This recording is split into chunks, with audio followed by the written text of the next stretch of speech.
그래서 그런지 저도 며칠 전부터 여러 곳에서 문자를 받습니다. 대부분 앞으로는 잘할 터이니 자기를 뽑아달라는 내용이었습니다. 그런데 이런 시즌이 되면 사실 고민이 좀 많아지는 것 같습니다. 왜냐하면 정치인들이 보내는 이런 문자들, 또 TV에 보이는 그런 자신들의 발언은 완전한 거짓말이 아니기 때문입니다. 물론 우리는 정치에 대한 어떤 기대를 하지만 늘 실망감을 남는 경험들을 반복하면서 정치인들이 자기 이익만을 위해서 국민들을 우롱하는 것 같다라는 생각을 간혹 하게 되지만, 그렇다고 해서 정말 그들이 모든 사람들이 다 국민을 그렇게 이용하는 것은 아니기 때문입니다.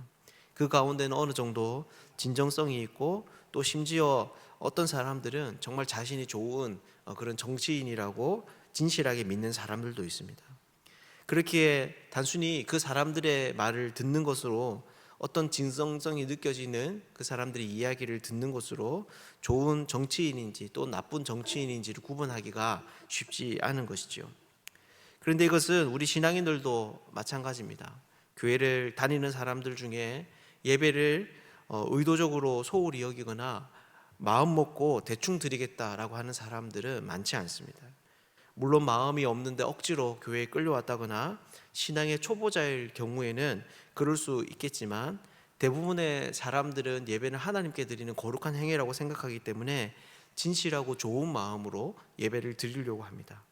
특히 찬양과 기도를 할 때에는 더욱더 경건한 것이죠. 그런데 그럼에도 불구하고 우리 역시 어떻다는 것입니까? 바로 단지 그 순간에 나타나는 입술의 고백과 진정성이 있는 감정으로서는 정말 우리가 하나님의 좋은 백성인지를 구분하기가 쉽지 않다라는 것입니다. 그렇다면 우리의 참모습은 무엇을 통해서 분별할 수 있을까요? 우리가 정말 하나님의 백성이라는 그 인정은 무엇을 통해서 얻을 수 있는 것일까요? 오늘은 몇 가지의 조항들을 쭉 나열하면서 그 내용들에 대해, 그것에 대해서 이야기를 하고 있습니다. 오늘은 본문을 통해서 우리가 하나님의 백성된 증거들을 어디서 찾을 수 있는지에 대해서 함께 좀 살펴보도록 하겠습니다. 먼저 오늘 본문의 시작은 재판에 관한 이야기로 시작이 됩니다. 1절에서 3절의 이야기가 그건데, 재판장은 의인과 악인을 구별해내야 되는 의무가 있다고 말하면서 특별히 악인의 범죄가 입증되었을 때 그에게 합당한 형벌을 내리는 것에 대해서 권면하고 있습니다. 그런데 이때 단서가 붙습니다. 3절인데요, 뭐라고 이야기를 하는가 하면 바로 40까지는 때리려니와 그것을 넘기지는 못할지니라고 이야기를 합니다. 즉 그 사람의 유죄가 입증되어서 형벌을 내릴 때, 태형을 내릴 경우에는 딱 40까지만 매를 때리도록 되어 있는 거죠. 왜냐하면 40이 넘는 매는 사실 생명을 빼앗아갈 수 있는 위험한 처벌이기 때문입니다. 그리고 이러한 형벌은 자신이 생명을 잃을 수 있다는 그 공포감으로 인해서 그 징계를 당한 사람으로 하여금 비참한 생명을 구하기 위한 비참한 구걸을 유도하게 만듭니다. 그래서 성경의 저자는 그 벌을 받는 것은 형제인 사람에게는 합당치 않다라고 이야기하면서 적당한 형벌을 내릴 것에 대해서 말을 합니다. 그런데 이런 태도는 단지 사람에게만 국한되는 것이 아닙니다. 그것이 바로 4절인데, 여기에서는 뭐라고 이야기를 합니까? 곡식 떠는 소에게 망을 씌우지 말라라고 이야기를 합니다. 여기서 곡식을 떤다라고 하는 것은 소가 이렇게 곡식들을 밟고 나아가면서 그 나다를 분리해내는 그런 일을 말한다고 합니다. 쉽게 말해서 타작인 것이죠. 그런데 이때 소의 입에 망을 씌우지 않으면 여러분 어떻게 되겠습니까? 그 소가 일을 하다가 그 곡식들을 다 집어먹게 되는 겁니다. 그럼에도 불구하고 성경은 뭐라고 이야기했냐면 그렇게 하지 말라는 것입니다. 왜 그렇게 했습니까?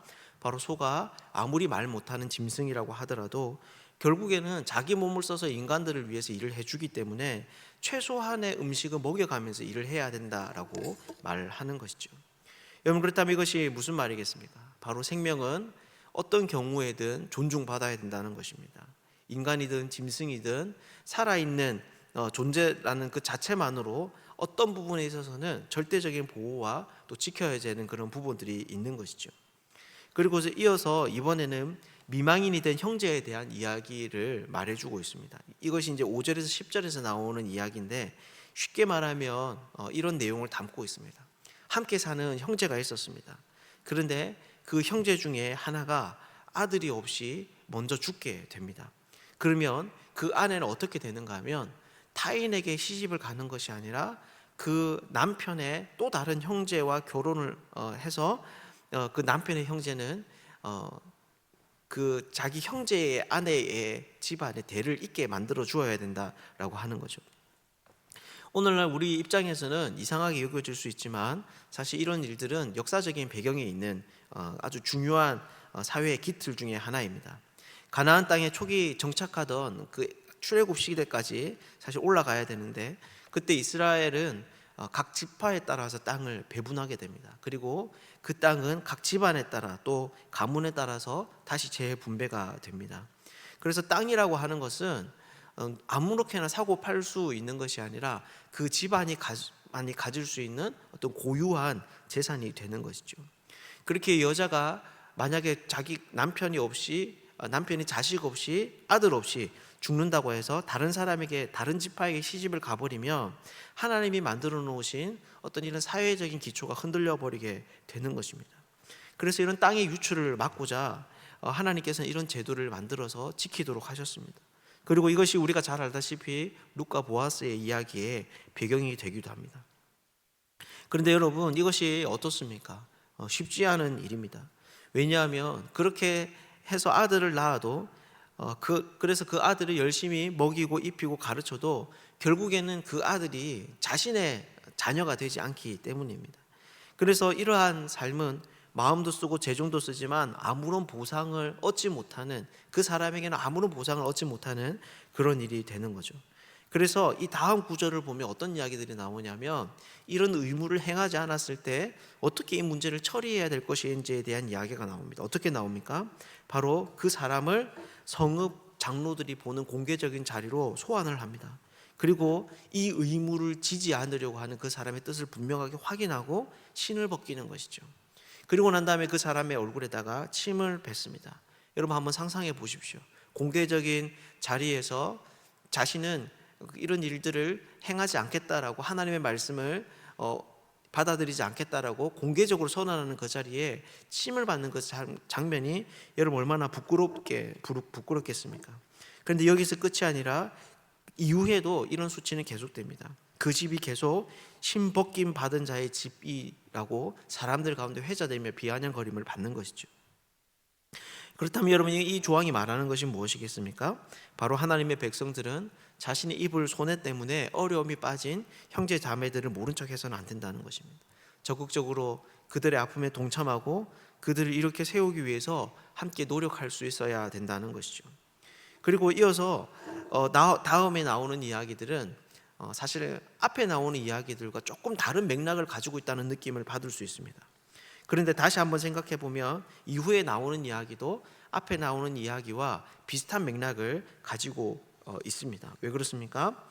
먼저 11절 12절을 보면 두 사람이 싸울 때의 상황에 대해서 이야기를 합니다.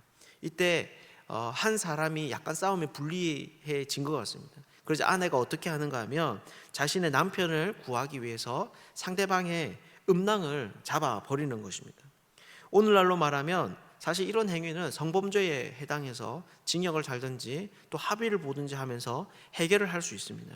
그런데 오늘 본문은 그런 방식으로 이 문제를 다룰 것에 대해서 말하지 않습니다. 굉장히 가혹하게 반응하는데 바로 그 여인의 손을 찍어버리고 그것을 불쌍히 여기지 말라라는 겁니다. 여러분, 왜 그렇게 했습니까? 이 여인이 잡은 그 음낭을 원어로 보면 수치를 드러내는 것이라는 의미를 가지고 있습니다. 이것이 왜 수치가 되는지에 대해서 여러 가지 설명들이 있지만 핵심은 여러분 무엇입니까?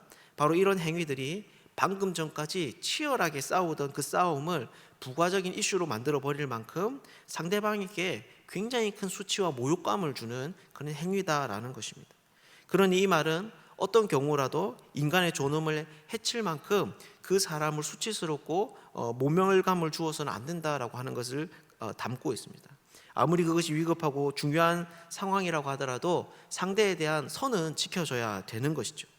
그런 이것이 무엇과 비슷합니까? 바로 서두에서 말했던, 앞부분에서 말했던 생명을 가진 존재들에 대한 존중을 말하는 1절에서의 4절의 내용들과 또 이어지는 것입니다. 그렇게 다음에 나오는 이야기도 앞에 5절과 10절, 5절에서 10절의 내용과 이어진다고 볼 수 있습니다. 그 다음에 내어지는 내용이 이제 13절에서 16절인데 여기에 보면 저울 주머니에 두 종류의 저울추를 넣지 말라고 이야기를 합니다.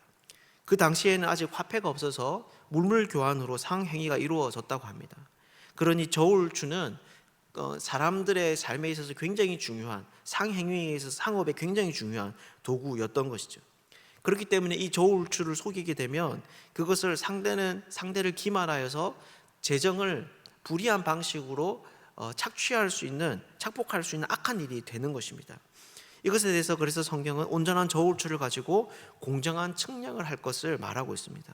그러니 여러분, 이것이 무엇과 비슷하겠습니까?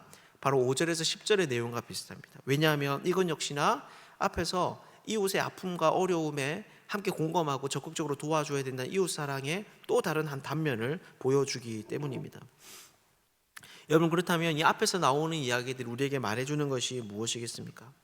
오늘 본문은 이런 앞에 나오는 이야기들을 아말렉의 사람들과 연결시켜서 말합니다. 그것이 17절에서 19절인데 여기에서 아말렉이 어떤 일들을 합니까?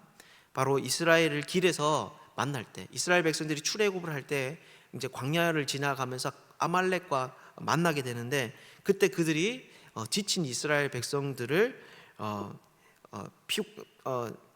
지쳐서 뒤에 처진 이스라엘 백성들 중에서도 약자들을 공격하게 됩니다. 그리고 또 하나님을 두려워하지 않았다라고 이야기합니다. 여러분, 그런 이것이 무슨 말이겠습니까? 바로 앞에서 계속 이야기해왔던 것처럼 범죄하였다고 하더라도 과도하게 처벌하여서 모멸감을 주고 생명을 존중하지 않는 일, 또 최소한의 자비와 책임에 대해서는 눈 감으면서 자신의 입속을 챙겨가며 상대방을 착취하려고 한다면 이 모든 것은 바로 약자들을 공격한 그 아말렉의 모습과 다르지 않다라는 것입니다. 그래서 이런 이야기들은 바로 스스로 하나님의 백성이라고 여기는 사람들에게 경종을 울려줍니다. 너희가 만약 스스로 하나님의 백성이라고 생각하며 살아간다고 하더라도 이런 삶을 살지 않으면 너희는 아말렉과 같은 사람일 수 있다라고 하는 것이죠. 그리고 그 아말렉은 결국 어떻게 됩니까? 19절을 보면 내 하나님 여호와께서 사방에 있는 모든 적국으로부터 내게 안식을 주실 때에 너는 천하에서 아말렉에 대한 기억을 지워버리라 라고 말씀합니다. 즉 약자들을 악하게 대한 이 아말렉에 대한 완전한 진멸, 그들에 대한 완전한 소멸을 하나님께서 말씀하고 있는 것이죠. 사랑하는 여러분, 하나님의 백성의 참된 증거는 말이 아니라 종교 생활이 아니라 바로 그 삶에서 드러납니다. 그 백성은 아말렉을 닮은 사람들이 아니라 여호와 하나님을 닮은 사람으로 나타나는 것이죠.